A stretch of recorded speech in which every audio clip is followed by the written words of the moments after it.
It is widely acknowledged now that whistleblowers are the best source of information about what's going wrong in the company.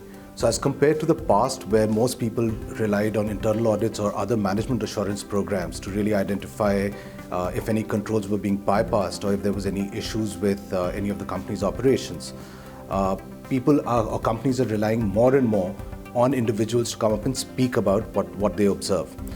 If you really look at just the ACFE figures from the report to the nations 2014, in the last 3 years, whistleblowing has been, or tips have been, the single largest source of information about fraud in an organization. It is above 40% for all of these 3 years. There's a dynamic business environment, things keep changing, and the controls very often find it very, very difficult to keep up with the pace of change, either of the business or the business environment.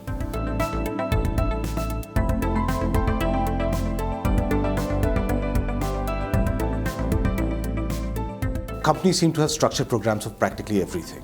They have a structured program for how they're going to run their budgets. They have a structured program for how they're going to run their audits. And through the year, you follow an audit calendar.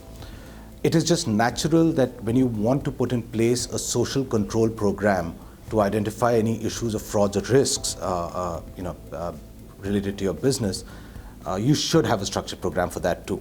The key aspects that really drive the success of a program are firstly having the right structures in place. So you will have your whistleblower program, which outlines what kind of complaints people can make, who can make a complaint, how they will make a complaint, and who receives the complaint. So that becomes your first aspect. The second bit becomes how they're going to make the complaint through various channels that may be available to them. Now, whether these are hotlines, email, web interfaces, drop boxes, post office boxes, it depends really on the kind of company it is and the kind of operations they run. The third part is on how the company is really going to respond to a complaint that comes in. So do you really empower a group of people to act on complaints that are received? Now, one of the key things that we keep hearing from a lot of companies is around malicious complaints or false complaints coming in. And which is where you need to really empower this group of people to look at parameters of a complaint received to figure out whether they are going to really respond to that complaint or not.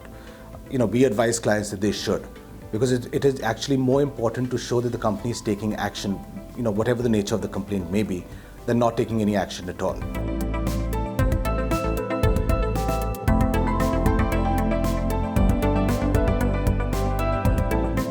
The Whistleblower Protection Act was enacted in India last year.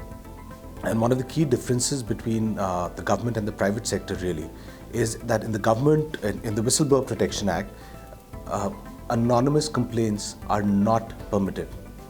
While when you look at the Companies Act, you look at SEBI or whatever is applicable to the private sector, they're actually silent on the fact whether anonymous complaints would be received or would be acceptable or not.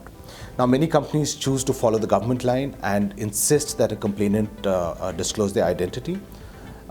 However, a lot of companies allow whistleblowers to remain anonymous. Now, from our perspective, what we've seen is that the moment you give someone the shelter of anonymity, the quality and the number of complaints coming in increase. Because anonymity is perhaps the first step in making sure that an individual is protected, because the identity itself is not known even to the whistleblowing committee.